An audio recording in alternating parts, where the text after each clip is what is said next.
College football all day. It's a Football Friday right here on The Zone. Whether it's the Utes, Cougars, or Aggies, we've got you covered.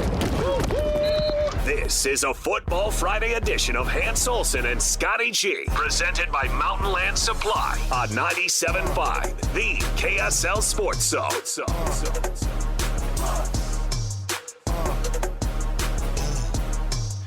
Ethan Millard with Teton Wealth will be live in studio coming up this Monday with Scotty and I to help you with your retirement plan. Tune in or visit retireteton.com. It is a Football Friday here on Hans and Scotty, having a blast. And Alema, we need to take just a minute. We've been asked to bow to Coach Mack. Indeed. So as we should. We're all praising and bowing to the man who's about to be enshrined. The Ring of Honor. Coach, what an amazing day. Well deserved. Well, it's great. Yeah, awesome. Yeah, tell me a little bit about it. How's this all gone down? And what are the festivities? Do they have a full day? What did Vicky negotiate? Well, I tell you, Vicky's been tough to deal with. So all of a sudden, she's in charge of everything, right? Oh, yeah. Yeah. I think it's not all of a sudden she's in charge. It's all of a sudden I realize she's been in charge this whole time. Yeah. Yeah. So the entire, 40, 50 years? 65. Is it 65? 65 Coach years. Mack. Wow.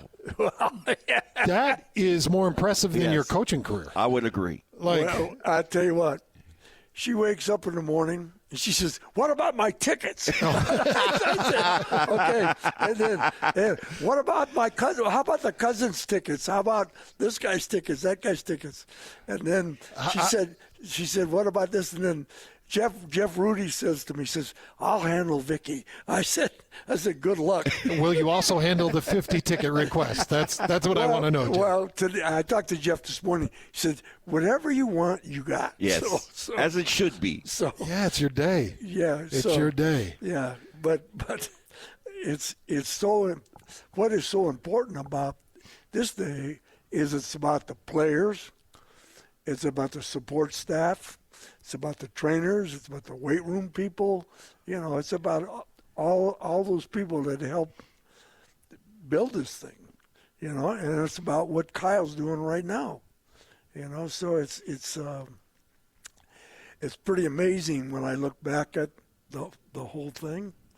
That when they hired me, they said, "Well, as long as you don't get beat too badly by BYU, And not that you win. No, it didn't have to win. Just don't embarrass us. Just don't embarrass us. Yeah. And I'm thinking, the ceiling is pretty low. Yeah. And then and be respectable. So that was kind of, and it was a basketball school. Yeah. And but being an assistant coach there. For 7 years, with Wayne Howard, I could see this thing as a sleeping giant, just handled the right way. Mm-hmm.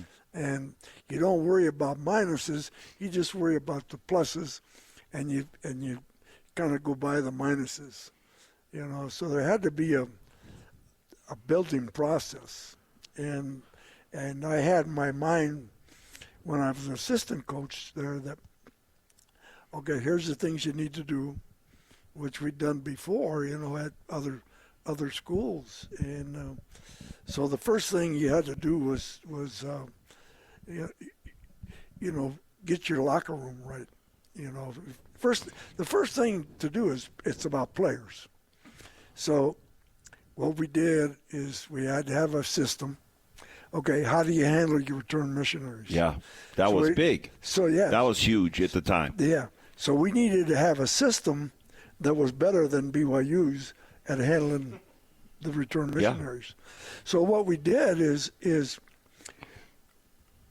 we would take 7 to 10 missionaries every year. And I would sign a personal letter guaranteeing their scholarship when they came back. Yeah. And we'd put them as part-time students so we didn't have to use their first year up. See, at BYU, Lavelle was using their first year up with those guys. I said, we can actually pay for their graduate work. Yeah, gray shirt. Because when they come back, they would have 5 to play 4, and actually 6 to play 5. You know, where you look at it. So we were able to do that. We lost a couple of missionary kids because if they were good players, when they were on their mission, BYU would recruit No. them. Come on, Coach. That never, ever happened. That is No. that is a lie. That is a lie. Okay. Oh, that's good. So BYU found out they liked them while they were out there. Then they go get them. And then so that was the first thing. And then the second thing is you had to get your locker room where you had a third, and a third. So we're going to have a third Caucasian, a third Polynesian, and a third African American. That's the locker room. Okay, so we're gonna put together a locker room with a lot of mixture of people. Yeah. Okay, so you form a good locker room that has a lot of different opinions. Then the next thing you got to do is you got to be able to bring them together for one common cause, and that was Camp Carbon. We looked all over the state of Utah, and then when I drove into down there, and I said, you know, This is the place. This is the place because the field was bad, the housing was bad, the food was good, you know. And I'm thinking, hey, this is it. You know, there's no question in my mind. I said, this is the place because the mines were having problems at the time, and in Helper, a lot of the houses were closed. You know, I'm looking, hey. This is perfect. Yeah. You get down there, it's just like going to Laramie, Wyoming. Oh, yeah. So I said, hey, we stick these guys down here for like 3 weeks, you know, because we were a quarter school at that time. So this would be perfect because What field was it that you were working on out there? the field they had, you know, at the college. Oh, okay. Yeah.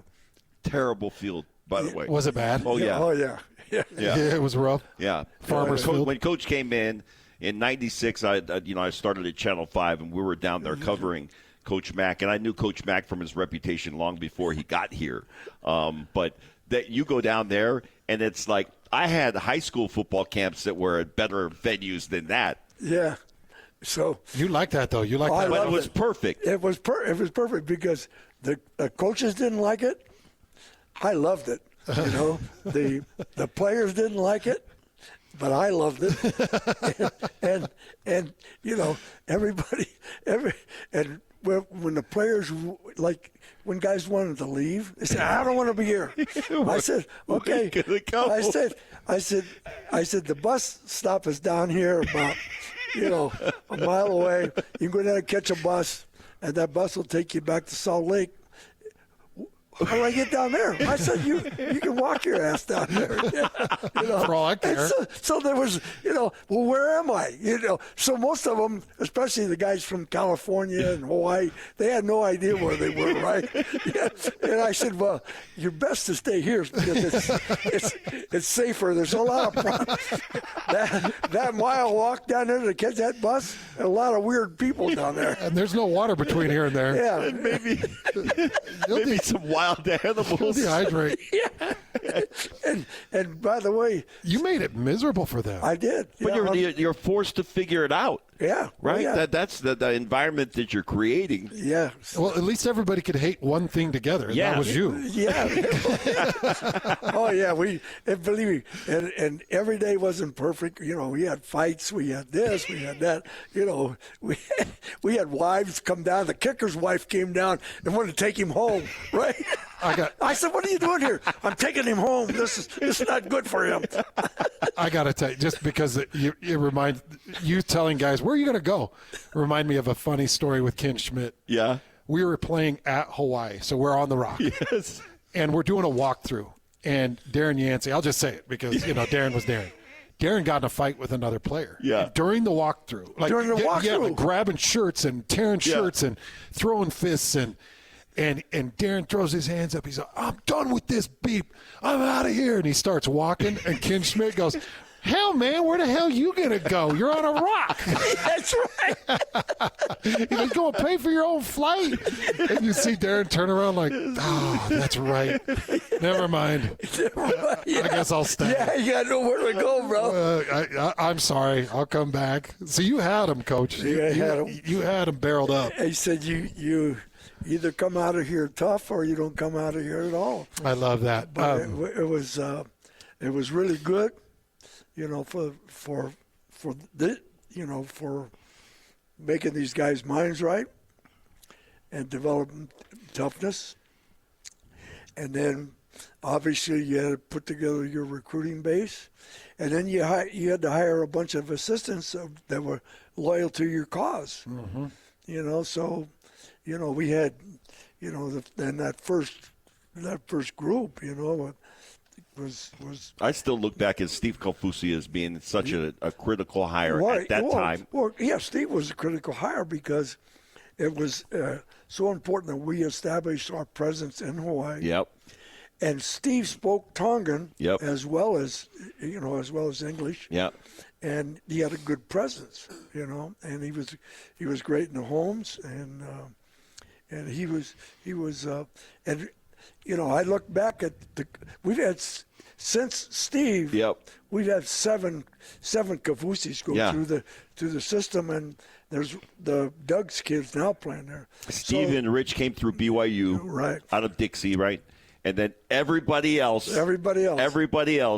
Utah. I mean, we're getting some Kaufusis now, but at that time, it changed the landscape of recruiting, both in Hawaii and in Utah. Yeah. So it was Henry was the first one, and then Steve came as an assistant, and then everybody else fell into line. Yeah, I like it. Yeah. So and the Kaufusi lineage is still going on. Just like the Mahafala. There's a Mahafala now on this team that's a sister's kid, and that would be the fifth Mahafala. Yeah. And then the Malini family, that whole. What about the Olivaus? Yeah, Olivaus, and Katai was a key because he was the player in Hawaii that year. Okay, and what happened at Kahuku. Yeah. So Norm Chow didn't show up. For the home visit. They called me and said, "Could you come tonight?" I said, "Yeah, I'll be right there." Yeah. So I went right there, and Kautai, this is a critical moment, by the way. Yeah. This is a critical moment. And Kautai's dad was the bishop at that time. Yep. And so I made the home visit. Sat down, did my thing with the family, and they said, yeah, we're they fasted and prayed on it, and fasted and prayed and came to Utah, So that was huge. Because you were there. And then the rest of them fell. Mahafala fell. Yep. Donnie Utu fell. Yep.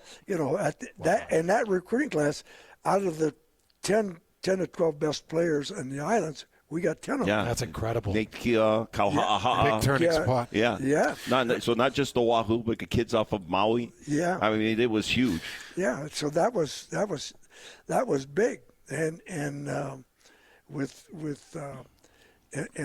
Kautai was the only missionary that we had that started as a freshman, came back off his mission, and when he came back, he started again. And he was not a good player, he was a great player. All right, Coach, I want you to hold the thoughts because I know you've got a list of some people, and we've got a lot more that we need to talk about because I want to talk about the festivities that we've got coming up tomorrow. Okay. And what Utah fans can expect for your enshrinement and so many other things. We'll get into some BYU Stanford talk. We got to talk Stanford. But we're live at RGS Exteriors, hanging out with Tim, and we've got Blackstones out there. And if you're looking at a project, come in. Let's sit down. We'll talk about this project. If you decide to move forward, we're going to put a griddle on your back deck or on your patio. But we've got a great giveaway, the Blackstone. And, Tim, I know you're always trying to take care of people, but I want people to understand you got financing options, you got great pricing, but you got quality craftsmanship. You guys really do care. Well, we do, and like we talked a lot about right now, we're getting ready for the wintertime.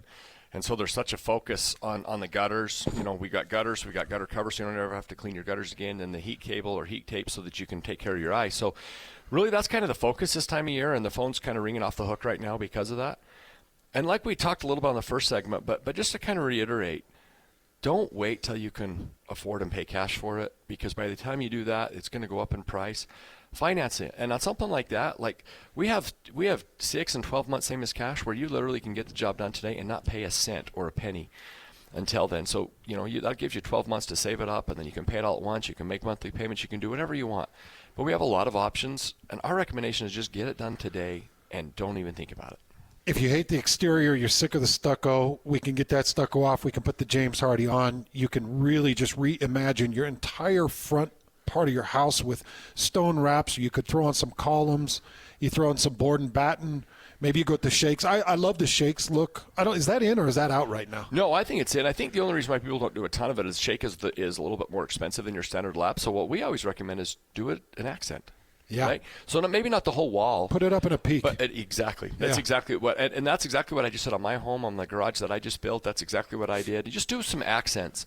And then one thing that's getting really popular right now is with the Hardy itself is you'll do Hardy in the majority of the house, and then maybe one wall you do in some kind of a wood look. So we still do a Hardy product or a metal product, so you don't have to have the maintenance, but we do it looks like wood, and that's really, really popular right now. All you got to do, 801-280-3110. We'll come out, we'll take a picture of your current house and situation, put it into our software, and we can add the shakes and the board and batten or the Hardy plank or a deck or columns or a stone wrap. We can add it, and you can see it. It's amazing. Before you even move forward with it. That's absolutely. Let's do it. 801-280-3110. Let's get the project started. If you got gutter problems, we'll take care of that too. 801-280-3110. More Football Fridays. We're going to talk more about Coach Mack and his enshrinement coming up next. All college football all day. It's a Football Friday right here on the Zone. Whether it's the Utes, Cougars, or Aggies, we've got you covered. This is a Football Friday edition of Hans Olsen and Scotty G, presented by Mountain Land Supply on 97.5, the KSL Sports Zone. Coach Mack was responsible for the resurgence of Utah football, did a phenomenal job recruiting, got really good players into the program, masterful recruiter. If you just say what is Coach Mack's strength, it was recruiting, and in college that's the most important aspect of your job, so you can say he was the best at what was the most important. Had a great rapport with his players loved him, passionate coach, loves the game, still coaches to this day. I believe he's still working with kids in the community and helping out where he can, so he's continuing to be effective. He really put Utah football back on the map, like I said. For me personally, gave me my first opportunity in Division I football. I'm forever grateful for that. I got my start here at Utah, came from right up the road at Idaho State, a 1AA program, and so he was instrumental in my path. Very well deserved, obviously deserving of his Ring of Honor induction that he's going to be getting this week, and he's meant so much to the community, not just Utah football and the university, but he's so active in the community, and he's a guy that is constantly giving and has done that all his life, and like I said, I'm eternally grateful for him and what he did for me. Kyle Whittingham on Coach Ron McBride, who's sitting on headset here with us, and it's awesome sitting here with Linda Harrington, Coach Ron McBride, Football Friday. We get to sit around and talk college football all day, and this has been a blast over the years, but this is a special day. This is Enshrinement Eve. This is the day before we see Coach Mack put up on a wall and immortalized. It's pretty exciting. What did you think of some of Kyle Whittingham's comments? Oh, yeah, well, Kyle was an important hire, because we needed a person like Kyle, very smart, very good recruiter. Cougar background? Yeah, and coaching background. No. Dad was a coach. Hey, well, the Cougar background was important because the Cougars back in the day were the only team in the league that played defense back. And Kyle and Fred had a lot to do with it. They knew how to do it. Well, Fred's presence on the field, was excellent. He was a gap. We're talking about, for people listening at home, Fred Dad. Yeah. Fred Dad, yeah, because he was sound. He was sound schematically, technique-wise, gap-wise, everything.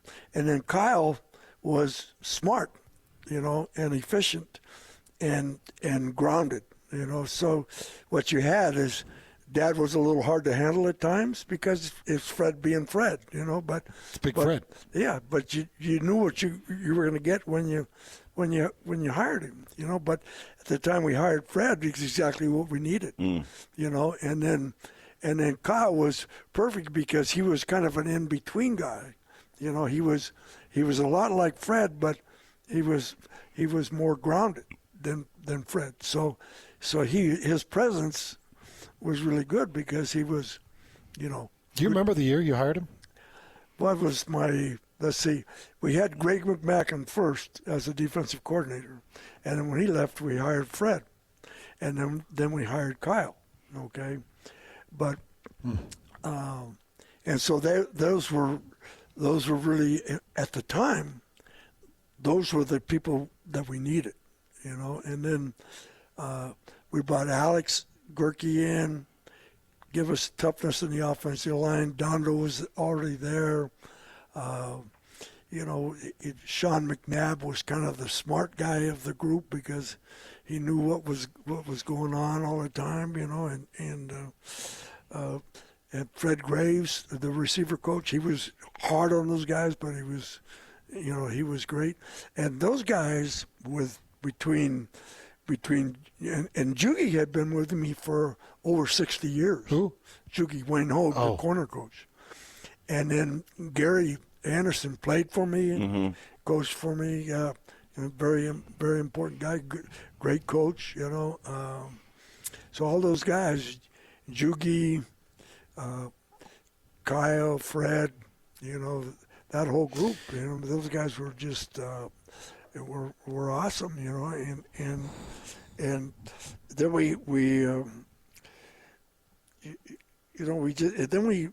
we hired some people that were, in the staff, Kate Chittister was our recruiting coordinator. Kathy Peasley, my secretary, was so protective, a lot like Shirley. Like yeah. Shirley Johnson down at BYU, yeah. Nobody messed with Kathy. And Kathy. Oh, that was Shirley. Yeah, that was Shirley, yeah. And Kathy was so loyal. And she would tell me, I'd come in the morning, she'd say, you don't want to talk to that guy. You don't want to screen all of it. Yeah, she'd screen everything. And then Bill Bean, our trainer, was awesome. Robert, who worked in the equipment room, awesome. People who cleaned the facility, awesome, We hired Dwight Dobb as our first strength coach, and he was with me at Arizona, and so it's really good. And then He was your first strength coach at the University of Utah? Yeah. And then Richie, was he old school strength? What was he? Yeah. All old school explosion. And I was responsible for the weight room in Arizona, so I was with him every day. And he was the assistant there. And so he was so when I got the job, so Majerus, he didn't care about the weight room or who was coaching the weights, but he did care about, he wanted to have his opinion. He said, well, you can't hire what the football coach wants, and so I had to kind of smooth, Majerus. I said, hey, Rick, look, I'll trade you this for this. I need the strength coach. What are you going to give me for the strength coach? I'll give you one of my tutors. 5 more hours in the weight room. Yeah, but so. We'll add a buffet.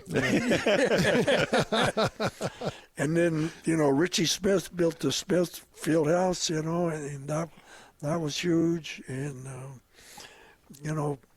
Eccles put up the first $10 million for the stadium. And it just, what were they like working with? Good, yeah. I mean, Spence Eccles is, to this day, is still tied in to that football program. That Eccles family's firmly committed to to the football Yep. program. They do everything they can, and Spence Clark back in those days was huge, and with support and obviously the Rice family, was awesome. The Kim Gardner and the Huntsmans and that group, they all, as things got better, when you start winning games, and all of a sudden you get facilities, and you get things, So they all stepped up, and they, it was so awesome what everybody did. Coach, when they put your statue out there in front of Rice Eccles Stadium, I'm going to make sure that they do an engraved plate on that statue with all these names. Yeah, well, but it's about all these people. It's not. It's about the players. It's about the support staff. It's about the guys that clean the building. It's about the guys who are around the players every day. It's about the people in the equipment room. But they all got to be in the same page. They're saying the same thing. Well, I'm okay giving these people credit when the program is getting first place finishes in the WAC and first place finishes in the Mountain West Conference, which they did. But they also, when some of these coaches get fired, they got to take the credit for that too. They got to take the blame. Yeah. So, we're going to kick some blame over there too. Like you are a big part of everything that functions at that university. And when Coach Mack rises to the greatest heights, you can't help but look at the strength staff and look at the coaches around him. I look at those years with Coach Edwards. It was the same. Yeah. Those coaches around him. Coach Edwards got all the hype. He got all the buzz. But behind the scenes, there were dudes cranking. I'm telling you what, now, Lavelle had great assistants. He had good weight room people. A couple of his doctors were a little shaky, but well, I shouldn't say that. I take it back. but no, but they were all on the same. They were all on the same page. Oh yeah. I think here's one of the things I think. Well, I think about when we were playing and we were still in the Smithfield house. The locker room was still over there. Yep. And I think about when I was at BYU, we'd go up to a University of Utah game. It was kind of a joke. Utah was playing the University of Hawaii. We'd go up there on a bye week, and we'd, be in the stands, and we'd be giving people a hard time or whatever. Small stadium, and I remember my claim to fame was I got the wave going in Rice Stadium at the time. But you look at where we came from at BYU and all the the indoor facility, all those things that are part of Legacy Hall. But when you drive up to the University of Utah, and I know what it was like prior to, I've been around a long time. What you see at the University of Utah now is so, in large part, Coach, because of you. And I mean that sincerely. It's like I can't even fathom if what it must be like for you, and that I'm sure you don't take the credit for it. But when I'm driving up there, I'm just like, man, Coach Mack built all of this. Well, it's funny your perspective. Yeah. My perspective is when I got to BYU in 1996, we're in our first summer workouts, and we're 2 weeks in, and they're like, all right, so here's our Utah stuff, and I'm like, what? That's in 12 weeks. Yeah. What are we doing? Well, this is what we don't do. This is what we do. This is who is a major problem. And by the time I hit 96, this was, I'm pointing at Coach Ron McBride. He was criminal number one. Yep. He was America's most wanted. The game became a game. Yes. Yeah. He was America's most wanted in 96. And in my 5 years at BYU, we went 3-2. And one of the things I hold the most dear is being able to get that win my senior year because Utah was a nightmare, and it was Coach Mack that did it. And we were all aware of that. And one of the greatest regrets of my football career was my senior year at Rice Stadium losing to the University. Not just losing. I mean, Scott Mitchell tore us up. but losing to the University of Utah. This is prior to Coach Mack coming. But even then, it was a big deal. And we never lost to the University of Utah. And then all of a sudden it became, okay, every year this is going to be a holy war and it's going to be competitive. Yeah.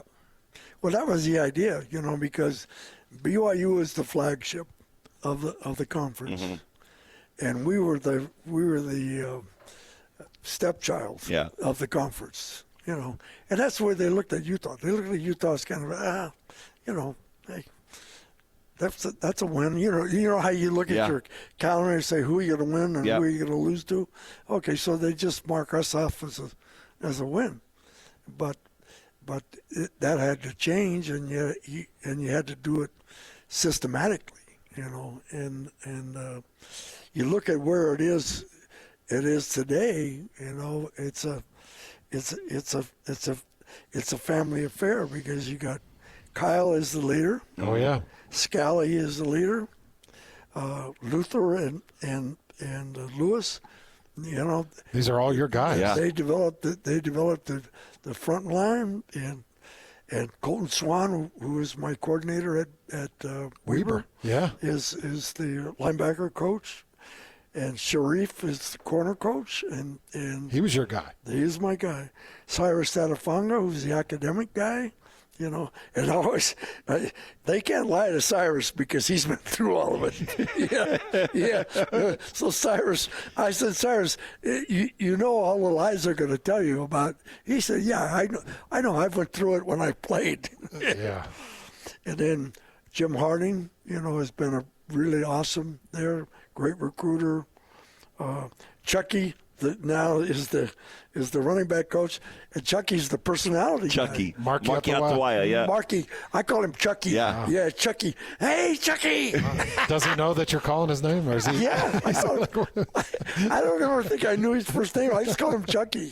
Chucky Atawaya. Yeah, Chucky. Hey, and then Jason, I first hired him at Weber. Give me his first job. Jason Beck, offensive coordinator. Jason Beck, and That's right. I forgot you gave Jason his first job. Yeah, and then Freddie Jr. He's done a great job with the tight ends, and Jake Kukas, I brought him from Kentucky with me. He was my college roommate at Kentucky.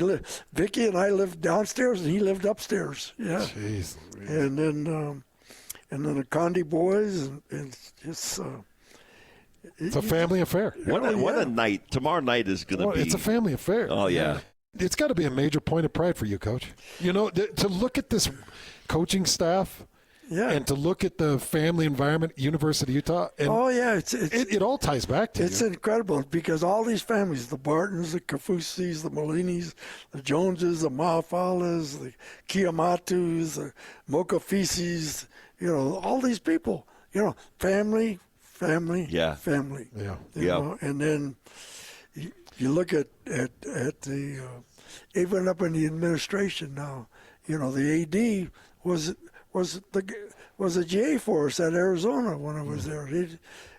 And Mark is awesome, and they got Manny, and they got Jeff, and they got Charmel, and they got Keith. All of these guys all up in the administrative part, So you go there, and you feel really happy, and then, I always appreciate Chris Hill for him hiring. Yeah. I think about the Woodburys too. Yeah, Woody was awesome. Yeah. So I was with a guy the other night, right, from Wyoming, right? And back in the day, all those Wyoming guys, the press guys, all smoked. Yeah. And they all drank, right? So Woody was the only guy he was like their security guy, right? Because Woody didn't drink and he didn't smoke, right? So he would be their designated driver back in the day. He would say, I'd say, and I said, I love those days with that Wyoming group, because, you walk into a room, they're all playing cards, they're all smoking those cigarettes with no filters. Yeah. Oh, I think you're going to say with the funny stuff in it. No. Good. Just like non-filtered. Yeah. I said, you guys are they're smoking Lucky Strikes, and then there's and they all were drinking beer, adult beverages. And they say, I'll take a hit on that. Okay, I'll take a hit on that. And those guys were a fun group, the Wyoming group. Well, it's an incredible day coming up tomorrow. Coach Mack going to be enshrined into the Ring of Honor for the University of Utah. We'll take a real quick look at Utah Cal Poly coming up next. We're live at RGS, and then at the 2 o'clock hour, we'll jump into BYU Stanford. That's all coming up on a Football Friday. All college football all day. It's a Football Friday right here on the Zone. Whether it's the Utes, Cougars, or Aggies, we've got you covered. This is a Football Friday edition of Hans Olsen and Scotty G, presented by Mountain Land Supply on 97.5, the KSL Sports Zone. This segment of Football Friday is brought to you by Kenny J's Barbecue. Come visit Kenny J's Barbecue at the District in South Jordan. Mouth-watering ribs, savory brisket, and all your barbecue favorites. Utah now coming out of that UCLA win, getting ready for Cal Poly. Cal Poly, nice opening week. Beat up San Diego, beat them soundly. 350 yards passing, another 140 yards rushing. Looked good, solid win. Coach Mack, what do we expect to see from Utah against Cal Poly?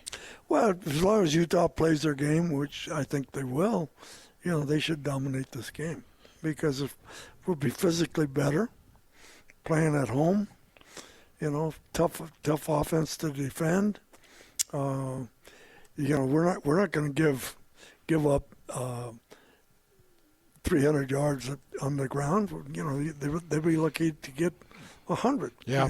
UCLA couldn't get 100. Yeah. So UCLA got to 80. Yeah. So yeah, it should be, it should be automatic. But there's nothing that's automatic. It's a game. Well, what I'm hoping for is to see some depth. I'd like to see who's quarterback number 2. Who is quarterback number 2? Yeah.